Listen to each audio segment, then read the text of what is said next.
Praise the lord.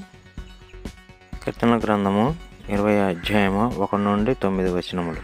ఆపత్కాలమందు యెహోవా నీకు ఉత్తరమిచ్చును గాక, యాకోబు దేవుని నామము నిన్ను ఉద్ధరించును గాక.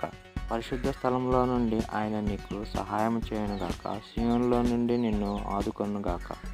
నీ నైవేద్యములన్నిటినీ జ్ఞాపకము చేసుకొను గాక, నీ దహన బలులన్నిటినీ అంగీకరించును గాక. నీ కోరికను సిద్ధింపజేసి నీ ఆలోచన యావత్తును సఫలం చేయనుగాక. నీ రక్షణను బట్టి మేము జయోత్సాహము చేయుచున్నాము, మా దేవుని నామం బట్టి మా ధ్వజము ఎత్తుచున్నాము. నీ ప్రార్థనలయు యెహోవా సఫలం చేయనుగాక. యెహోవా తన అభిషిక్తుని రక్షించునని నాకిప్పుడు తెలియను.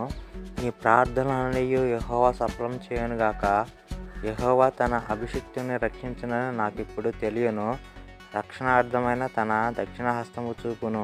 పరిశుద్ధ ఆకాశంలో నుండి అతనికి ఉత్తరం ఇచ్చును. కొందరు రథములను బట్టి కొందరు గుర్రములను బట్టి అతిశయించుదురు. మనమైతే దేవుడైన యెహోవా నామం బట్టి అతిశయించుదము. వారు కృంగి నేల మీద పడి ఉన్నారు, మనము లేచి చక్కగా నిలిచెదము. యెహోవా రక్షింపుము, మేము మొరపెట్టినప్పుడు రాజు మాకు ఉత్తరం ఇచ్చును గాక. ఆమేన్.